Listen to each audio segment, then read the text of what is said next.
না লাগবে ছানা, না কাঁচা ডিম।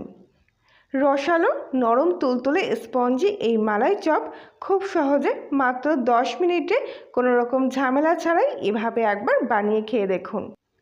আর এগুলো ঠান্ডা হয়ে গেলেও কিন্তু এরকম নরম তুলতুলেই থাকবে, সেজন্য এগুলো আপনার ফ্রিজ আপ করে বেশ কয়েকদিন রেখেও খেতে পারবেন। আর সেজন্য প্রথমেই আমি একটা কড়াইয়ের মধ্যে 1 গ্লাস পরিমাণ দুধ নিয়েছি। এবারে গ্যাসটা অন করে দেব আর দুধটা একটু জাল দিয়ে নেব। মোটামুটি কাঁচা দুধটা একটু এইভাবে জাল দিয়ে নিতে হবে। দুধের মধ্যে এরকম একটা ফুট চলে এসছে। এবার আমি এর মধ্যে দিয়ে দেব 1/2 কাপ পরিমাণ চিনি। চিনির সাথে দুধটা এবার ভালো করে জাল দিয়ে নেব। এক্ষেত্রে আপনারা মিষ্টিটা যেরকম পরিমাণ খেতে পছন্দ করবেন, বেশি কিংবা কম সেই অনুযায়ী দেবেন। তো দুধের সাথে চিনিটা মিশে গেছে, এবার আমি গ্যাসটা অফ করে দেবো। এক্ষেত্রে দুধটা ফুটিয়ে ঘন করার কোনো প্রয়োজন নেই। আর এই দুধটা আমার পরে কাজে লাগবে। এবারে আমি এখানে নিয়েছি কাস্টার্ড পাউডার, ভ্যানিলা ফ্লেভারের কাস্টার্ড পাউডার। এটা আপনারা যে কোনো মুদিখানার দোকানে পেয়ে যাবেন। একটা এরকম কাপের মধ্যে আমি উঁচু 2 চামচ মতো এই কাস্টার্ড পাউডার নিয়ে নিচ্ছি।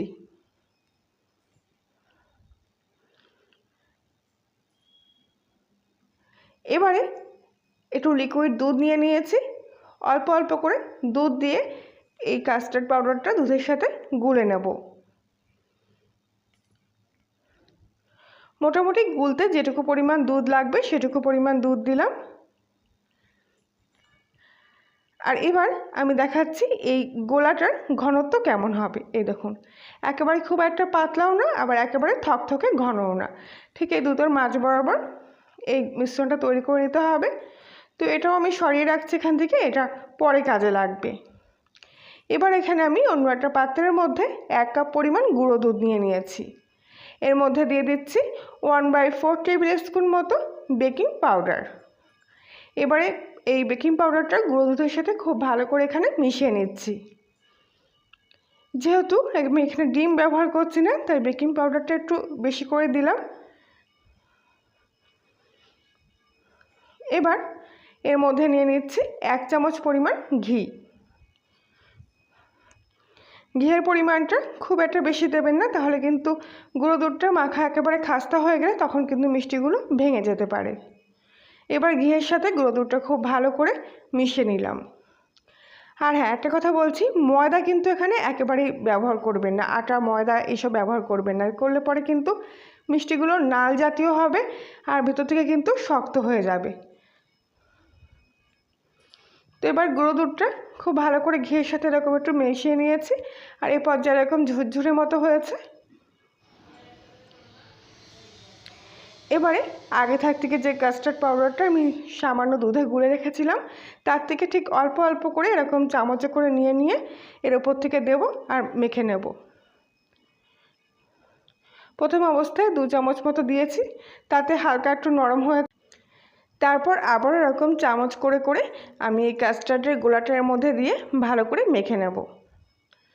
এরকম হাতের মধ্যে চেপে নিয়ে ভালো করে মাখতে হবে, যাতে গুঁড়ো দুধটা কোনোভাবে দানা দানা মতো না থাকে, খুব ভালোভাবে যেন এর সাথে মিশে যায়। আর এখানে কাস্টার্ড ব্যবহার করছে বলে কালারটা কিন্তু একটু এরকম গাঢ় হলুদ আসছে। আর যদি আপনারা ডিম ব্যবহার করেন তাহলে কিন্তু কালারটা এতটাও গাঢ় আসবে না, হালকা কালারটা আসবে। তো ডিম দিয়ে তো আপনারা মালাই চমচম অনেককেই খেয়ে থেকেছেন, তবে এইভাবে একবার বানিয়ে খেয়ে দেখুন, খুব সুন্দর হয় খেতে। আর এরকম করে কিন্তু একটু নরম করে আস্তে আস্তে কাস্টার্ডের গোলাটা দিয়ে এরকম করে মেখে নিয়েছি। দেখতেই পাচ্ছেন হাতের মধ্যে কিন্তু পুরো লেগে গেছে, এতটাই নরম করে মেখে নিয়েছি। তো এবার এই ব্যাটারটা আমি এরকম করে এক জায়গায় করে নিচ্ছি। এবার কিছুক্ষণের জন্য এটা পুরোপুরি রেস্টে রাখবো। রাখলে পরে গুঁড়ো দুধটা কিন্তু এর সাথে মিশে গিয়ে অনেকটা শুকিয়ে আসবে। প্রায় 10 থেকে 20 মিনিট মতো আমি এটা রেখেছিলাম, রেখে হাতটা পরিষ্কার করে ধুয়ে হাতের মধ্যে একটু ঘি মাখিয়ে নিলাম। আর এবার দেখুন এটা কিন্তু অনেকটা এরকম শুকিয়ে গেছে, তবে একেবারে কিন্তু শক্ত হলে হবে না, এরকম একটু নরম ভাব কিন্তু এর মধ্যে থাকতে হবে। এবারে ডোটা তৈরি হয়ে গেছে, এর থেকে সামান্য একটু করে অংশ নিয়ে আমি এক এক করে মিষ্টিগুলো এখানে বানিয়ে নিচ্ছি। আমি এখানে লম্বা শেপের মিষ্টি বানাচ্ছি, আপনারা চাইলে ডিম্বাকৃতি, গোল, চ্যাপ্টা যে কোনো আপনাদের খুশি মতো মিষ্টিগুলো তৈরি করে নিতে পারেন। তো এরকম একটা প্লেটের উপরে মিষ্টিগুলো তৈরি করলে ভালো হবে, তাহলে দেখবেন তলায় লেগে যাবে না, আর খুব সুন্দরভাবে যে কোনো শেপের দিতেও সুবিধা হবে। বাকিগুলো আমি ঠিক একইভাবে এখানে তৈরি করে নিচ্ছি। খুব সহজ, দেখতেই পাচ্ছেন কয়েক মিনিটের মধ্যে কিন্তু এগুলো তৈরি হয়ে যাচ্ছে। তো বাকিগুলোও একইভাবে এখানে আমি তৈরি করে নেব। আশা করছি আজকের রেসিপিটি আপনাদের ভালো লেগে থাকবে। ভালো লাগলে প্লিজ লাইক, শেয়ার, কমেন্ট করে জানাবেন। তো এই মিষ্টিগুলো এবার আমি তৈরি করে নেব। তার জন্য আগে থাকতে যে দুধটা আমি জাল দিয়ে রেখেছিলাম সেটা আবারও একটু এরকম গরম বসিয়ে দিয়েছি। আর দুধটা এরকম হালকা ফুটে উঠতে শুরু করলে গ্যাসের ফ্লেমটা একদম লো টু মিডিয়াম আঁচে রেখে এক এক করে এই মিষ্টিগুলো আমি দুধের মধ্যে দিয়ে দেব। প্রথম অবস্থায় দেওয়ার পর এরকম দুধটাকে হালকা একটু নাড়িয়ে চাড়িয়ে নেব।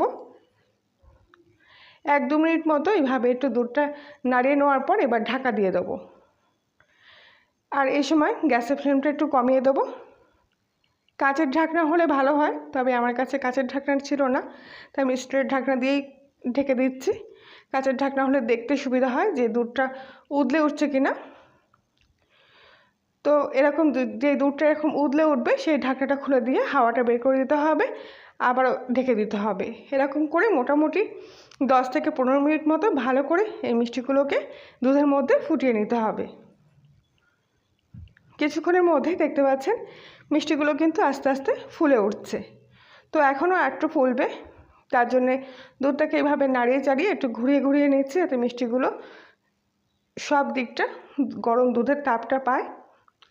তো যদি ঘোরাতে একটু অসুবিধা হয় তাহলে এরকম একটা গোল হাতা দিয়ে মিষ্টিগুলোকে দুধের মধ্যে একটু চেপে চেপে এইভাবে দেবেন, কিংবা ওপর থেকে এইভাবে ঘুরোতে থাকবেন। মিষ্টিগুলো কিন্তু এবার প্রায় হয়ে এসছে। আর আমি এখানে কোনো ফ্লেভার ব্যবহার করলাম না, এলাচের গুঁড়ো টুড়ো, কেননা কাস্টার্ড পাউডারটা এমনি ভ্যানিলা এসেন্সের ছিল, তাই গন্ধটা খুব সুন্দর আসছে, তাই আমি এলাচের গুঁড়ো এর মধ্যে দিলাম না। এবার একটুখানি জাল দিয়ে নেবো যাতে দুধটা একটু ঘন হয়ে আসে, তাহলে মালাইটা খেতে আরও টেস্টি লাগবে। তো এখান থেকে আমি চমচমগুলো তুলে নিয়ে দেখাচ্ছি, দেখুন কত সুন্দর হয়েছে। আর এবার গ্যাসটা আমি অফ করে দেবো, আর কিছুক্ষণের জন্য এগুলো পুরোপুরি ঠান্ডা হতে দেবো।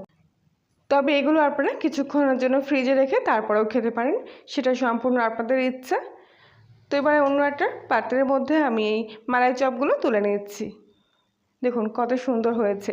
হয়তো ডিম দিলে এগুলো আরও ফুলে গোল গোল হতো, তবে একেবারে ডিম ছাড়াও কিন্তু এই মিষ্টিগুলো অতটাও খারাপ হয়নি, সেটা হয়তো আপনারাই ভালো বলতে পারবেন আমার চাইতে।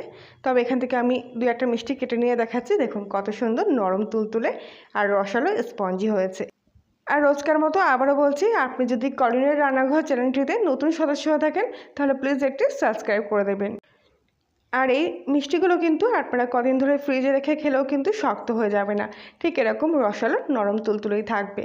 তাহলে বন্ধুরা আজকের মতো এই পর্যন্তই, সবাই ভালো থাকবেন।